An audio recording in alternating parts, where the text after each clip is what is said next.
Bonjour. Donc avec cette vidéo, je vous annonce tout simplement l'arrêt de la chaîne Cybersécurité 2023. La raison en est extrêmement simple. Comme ça arrive à énormément de youtubeurs, YouTube a donc décidé de démonétiser la chaîne euh, et de garder l'argent.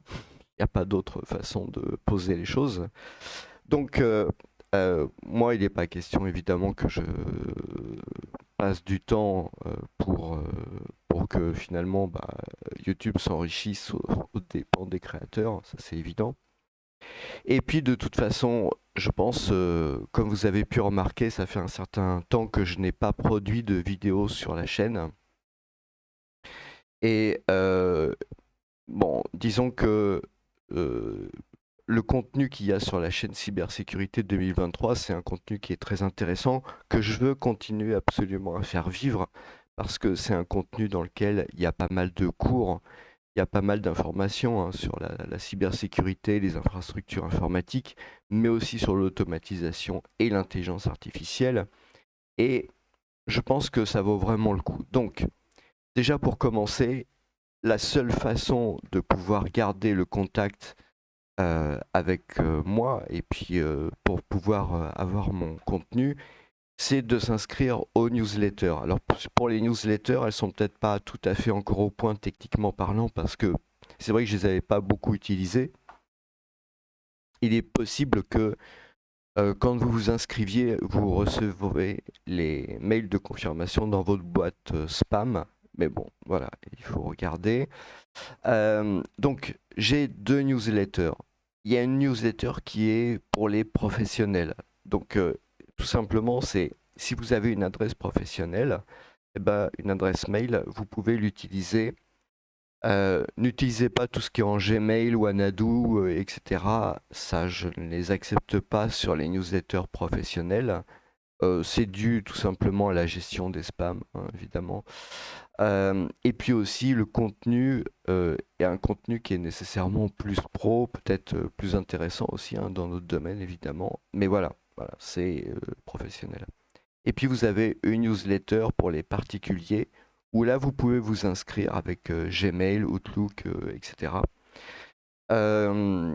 Et où je vais faire du contenu à destination des particuliers. Je veux dire, euh, ce sont les deux publics qui ont l'habitude de regarder la chaîne Cybersécurité 2023. Les thématiques vont rester les mêmes, hein. Sachez que vous avez le blog de la chaîne aussi, dans lequel je vais mettre à jour tous les contenus en fait qui va se passer. Je vous tiendrai aussi au courant sur comment je compte faire pour diffuser mon contenu. Bon, j'ai pensé à une nouvelle plateforme, mais c'est peut-être pas nécessairement ce que je vais faire.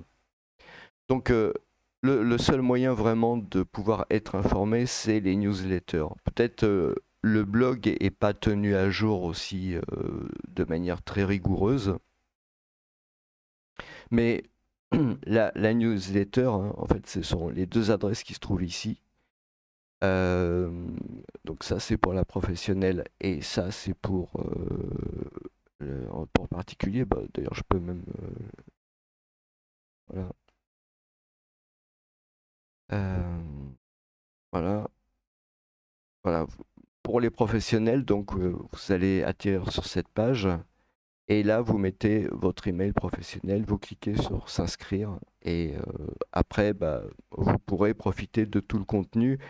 Euh, ce vers quoi je m'oriente pour le contenu professionnel, c'est tout simplement une continuation. C'est-à-dire que jusqu'à maintenant, au niveau professionnel, je donne des formations, des cours, j'interviens sur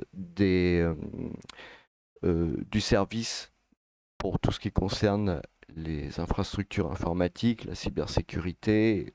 Bon, vous avez une liste qui est assez importante, mais il faut bien comprendre une chose, c'est que la liste que vous avez là, en fait, elle est très, comment dire, non pas dépendante, mais elle est vraiment augmentée par l'arrivée de l'intelligence artificielle, qui est vraiment le gros sujet de 2026. Donc, sur la chaîne Cybersécurité de 2023, hein, j'avais commencé à publier des choses déjà sur l'IA dès 2023, hein, dès début 2023, du contenu qui est encore d'actualité. Et ça, je veux le proposer à travers des formations. Il faut bien comprendre une chose, c'est que l'IA ne remplacera pas un technicien infrastructure, un ingénieur réseau, etc. Pas plus que l'IA ne va remplacer les développeurs informatiques. Même si, à l'heure actuelle, c'est très clair, un développeur informatique n'a plus besoin vraiment de savoir coder une ligne de code. Il doit comprendre les principes, mais pour l'utilisation de l'outil, je veux dire, voilà, à fond comme on avait l'habitude, c'est terminé. Cette ère-là, on va dire, est vraiment finie. Par contre, ce qui est fondamental, ce sont les méthodes. Si vous pouvez vous passer, et vous devez vous passer d'une expertise en Python, en C, en Rust, en tout ce que vous voulez, par contre, vous ne pouvez pas, dans l'utilisation de l'intelligence artificielle, vous passer de la méthode. Ça, c'est vraiment fondamental. Et ça fait partie des choses que je veux partager avec vous. Mais sachez que ça vous permet d'intervenir quand même dans tout un tas de domaines, en l'occurrence de l'infrastructure informatique, et de manière beaucoup plus performante dans tout ce que j'ai listé ici.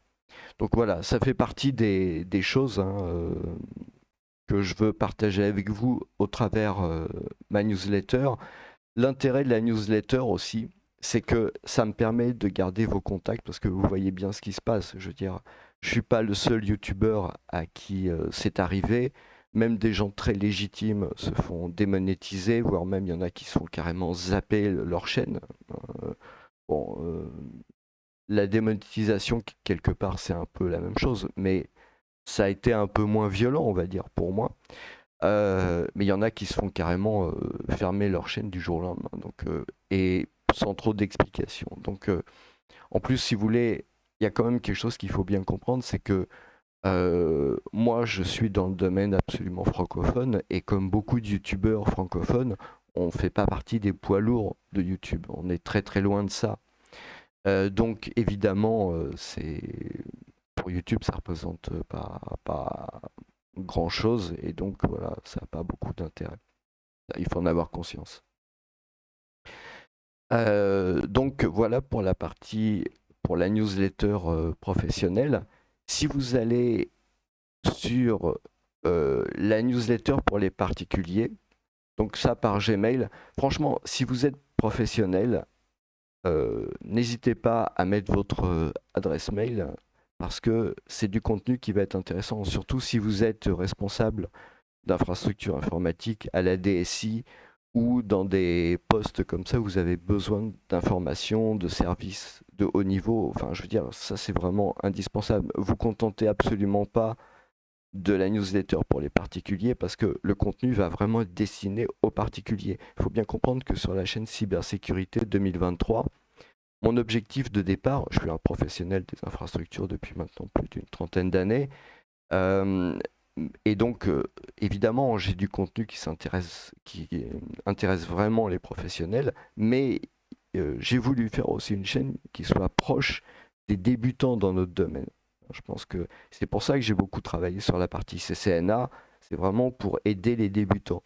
Et donc dans ce cadre-là, généralement, c'est des gens qui veulent passer les certifications et qui le passent de leur côté, hein. C'est globalement le. Voilà. Et puis, il y a aussi les thématiques de la cybersécurité, bon, que j'ai quand même beaucoup abordé, du piratage, etc. Donc, ce type de contenu, grand public ou débutant dans le domaine, ou des gens en reconversion, ça aussi pour moi c'est très important, et ben, ça va passer par absolument cette newsletter-là, hein. Donc, voilà. Donc voilà, vous tombez, hein, sur le lien d'inscription, inscrivez-vous vite. Alors, il faut savoir aussi que pour les newsletters, je vais pas vous spammer, hein, parce que bon, il faut quand même créer le contenu. Je sais ce que c'est, j'en ai déjà fait. Donc la fréquence maximum, oui, ce sera pas plus de 2 par mois, et et souvent ce sera même peut-être une tous les 2 mois, voilà. Il n'y en aura pas vraiment beaucoup, mais par contre, c'est vraiment le seul moyen qui va me rester de lien, voilà, à travers ces newsletters. Euh, Parce que malheureusement, YouTube me laisse pas le choix, si vous voulez. Je peux pas maintenir du contenu comme ça sur la plateforme sans rien en échange. En plus, euh, il faut bien comprendre une chose. Bon, la monétisation, ça représente pas grand-chose, mais quand YouTube a démonétisé, ils ont carrément fait disparaître l'argent qui avait été gagné par la chaîne. Je sais pas où retrouver ça. Donc ça veut dire que tout simplement, euh, vous comprenez un peu le principe. Donc c'est un peu, c'est pas possible, je veux dire, de continuer à publier du travail qui va servir à leur publicité, à leur faire gagner de l'argent, alors que d'un autre côté, ils ont ce genre de comportement. Ça c'est pas possible. Donc euh, c'est pour ça que pour l'instant, normalement, ce qui se passe, c'est que toutes les vidéos qui sont sur la chaîne, elles sont plus accessibles publiquement. Déjà, il y en avait plus beaucoup, hein, mais parce que je trouve que le développement de la chaîne a pas été très correct. Donc déjà, il y en avait plus beaucoup. Maintenant, vous avez plus que cette seule vidéo que vous êtes en train de voir en ce moment, qui va rester publique, hein, de manière à ce que les gens sachent où retrouver. Euh, et puis, et puis ensuite, euh, il y a les abonnements, les gens qui sont dans le membership. Donc, si vous êtes dans le membership, vous avez accès normalement encore au compte Discord. Donc, je vous supplie d'aller récupérer tout ce que vous avez besoin, télécharger les documents, hein, voilà. Et de plus, il faut comprendre une chose, j'ai pas le moyen de savoir qui vous êtes. C'est YouTube qui gère ça, donc je ne peux pas savoir qui a fait quoi, etc. Donc voilà, si vous récupérez pas les choses sur Discord, je pourrais rien faire.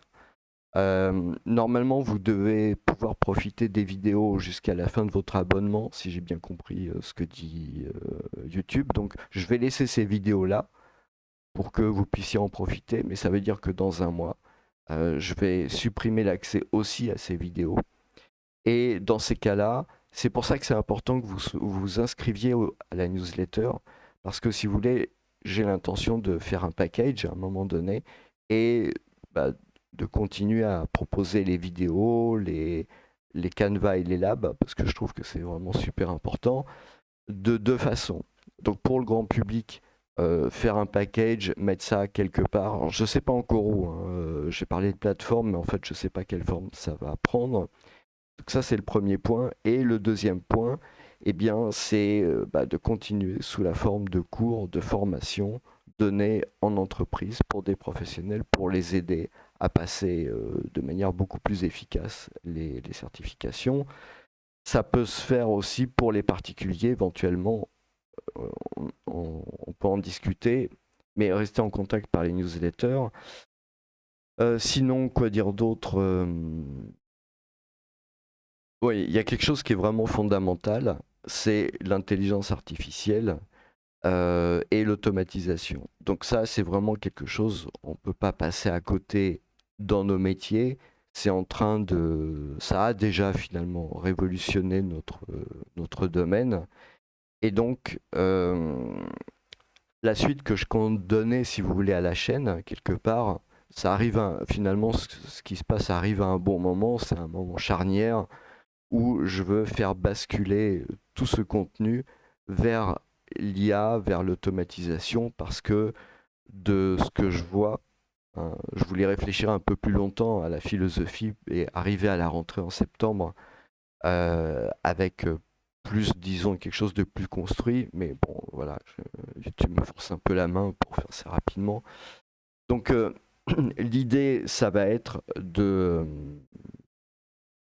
d'avoir un contenu qui soit vraiment euh, en accord philosophiquement avec ce que je ressens du domaine et ce que je vois du domaine, hein. Donc, quelque part, euh, porter la même chose qui se passe dans le développement vers les infrastructures informatiques. Ça mettra peut-être un petit peu plus de temps que le développement, mais je veux dire, clairement, le domaine va y arriver très très vite. Donc voilà, ça doit suivre cette vague. J'ai déjà préparé un certain nombre d'outils, donc voilà. Et je vais aussi donc pouvoir proposer des formations et du contenu spécifique à ce que sera notre métier de demain. Je veux dire, clairement, ça fait 30 ans que je fais ce métier. Euh, Déjà maintenant, hein, si vous voulez, en voilà, mi-2026, le métier, il a changé de A à Z et il ne redeviendra plus jamais comme avant. Donc, si vous voulez, euh, je prêche peut-être un peu contre ma paroisse, mais à un moment donné, par exemple, si vous voulez passer le CCNA, bah, c'est bien de passer le CCNA, euh, parce que ça doit vous donner quand même des notions de ce que c'est qu'un réseau, et pour faire de l'intelligence artificielle, de l'automatisation, vous avez quand même besoin de connaître les bases. Voilà. Mais euh, c'est pas, ça sera pas suffisant à l'avenir, premièrement. D'autre part, la révolution à laquelle on est en train d'assister aujourd'hui, elle est très très claire. C'est que les poids lourds de l'informatique d'aujourd'hui, eh bien, ne le seront plus demain. Pour ma part, je pense par exemple, hein, puisqu'on on parle beaucoup de Cisco sur la chaîne, je pense que il faut vraiment s'attendre à ce que Cisco, comme d'autres constructeurs, perdent leur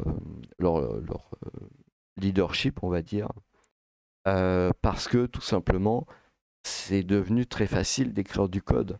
Et comme ce sont des entreprises qui sont principalement basées sur le code, leur richesse c'est le code, hein, même s'ils vendent du matériel, eh bien, ils vont vraiment avoir de très très gros problèmes. Comprenez une chose, c'est que développer un routeur OSPF maintenant, c'est carrément l'enfance de l'art.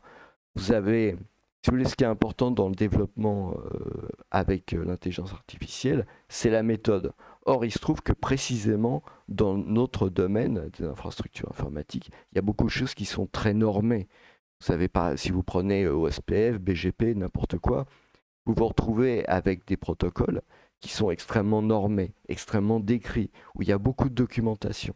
Donc, si vous voulez, demain, sur votre ordinateur, en utilisant Cloud Code par exemple, vous pouvez reproduire un routeur OSPF, je pense, en une journée, l'affaire doit être pliée. Donc, si vous voulez, ça veut dire que, euh, voilà, aujourd'hui, on en est là. Demain, vous allez avoir beaucoup de concurrents qui vont se dire la même chose. Et il va suffire de rajouter quelques cartes réseau sur un Linux ou quelque chose comme ça, ou alors de fabriquer du hard, du matériel à la chaîne, et d'implémenter finalement des fonctions plus performantes, etc. Et les entreprises comme Cisco, je sais pas, Aruba, enfin tous ceux dont on a l'habitude, vont perdre le monopole de si vous voulez, de leur patrimoine logiciel, parce qu'un routeur, c'est un patrimoine logiciel avant tout. Donc ça, c'est vraiment important. Ça a tout un tas d'implications. Ça veut dire, vous n'allez pas être remplacé en tant que technicien réseau ou en tant qu'ingénieur réseau. Ça, c'est pas possible. Par contre, avec les méthodes que vous allez apprendre, que vous allez maîtriser, vous allez pouvoir gérer un réseau maintenant au travers de l'intelligence artificielle et de l'automatisation, et non pas en direct à taper des commandes, à taper des debugs, à taper des shows, à taper des choses comme ça. Ça, c'était l'informatique d'hier. Euh, Cette informatique-là, elle n'existe déjà plus. Je veux dire, euh, on vient de franchir une étape fondamentale. Quand je disais début 2023 que sur une présentation que j'ai faite chez Cisco, hein, sur l'intelligence artificielle, que l'IA était l'équivalent de la révolution industrielle de l'écriture, de l'invention de l'écriture. En fait, je suis revenu sur cette chose-là. Je pense que c'est carrément l'invention de l'outil. Hein, parce que, si vous voulez, l'IA apporte cette chose absolument nouvelle que elle vient se mettre entre l'utilisateur et la machine. Donc vous n'utiliserez plus jamais une machine, plus jamais, hein, comme c'était le cas avant. Voilà.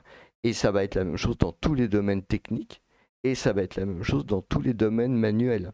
Des gens qui se croient à l'abri dans l'artisanat, dans tous ces domaines-là, en fait, vont subir la même contrainte, on va dire, si on peut appeler ça une contrainte, que dans le développement informatique, parce que ce sont des métiers techniques, et tous les métiers techniques vont avoir ce sujet-là. Pourquoi ils vont avoir ça dans les métiers manuels? Tout simplement avec l'aspect de la robotisation, qui va avoir à peu près le même rôle que l'automatisation dans les domaines, on va dire entre guillemets, plus software, comme le développement logiciel, etc. Et il y a une chose qui est très importante, c'est que la création de contenu, c'est ça qu'il faut bien comprendre. Il faut maîtriser absolument les concepts de l'IA. C'est pas facile, hein. C'est beaucoup moins facile que ce qu'on pense. N'est pas fait pour créer du contenu. Ça, c'est une vraie erreur qui est faite par la plupart des gens qui utilisent l'IA, mais l'IA n'est pas fait pour créer du contenu. Hein. Ça, c'est important. Voilà, bon, la vidéo commence à être un peu longue, donc je vous rappelle, vous pouvez consulter, donc hein, vous cliquez là sur plus. Donc si vous êtes professionnel, vous allez là et vous mettez votre adresse email professionnelle. C'est ici. Si vous êtes particulier, vous allez là et vous pouvez donc souscrire à la newsletter en tant que particulier. N'oubliez pas, regardez absolument vos dossiers spam ou pourriel ou etc. Parce qu'il n'est pas impossible, et c'est même souvent le cas en fait, que les demandes d'activation, parce que vous allez recevoir, parce que vous envoyez votre mail, mais vous devez recevoir aussi une demande d'activation. Donc il est possible que vous receviez cette demande d'activation dans le dossier spam ou dans le dossier de pourriel ou ce genre de choses-là. Donc voilà, et ça sera le seul moyen que j'aurai à l'avenir de pouvoir continuer le contact et diffuser du contenu. Mais bon, je pense, voilà, chaque période a ses moyens de communication, et je pense que l'intelligence artificielle peut aussi changer pas mal de choses. Un dernier point pour terminer, c'est pas impossible que j'essaye de faire une plateforme voilà, qui puisse jouer un peu le même rôle, parce que finalement on peut vraiment plus faire confiance à toutes ces entreprises de l'autre côté de l'Atlantique. Vraiment dommage, mais voilà. Voilà, je vous remercie et je vous souhaite une très bonne journée.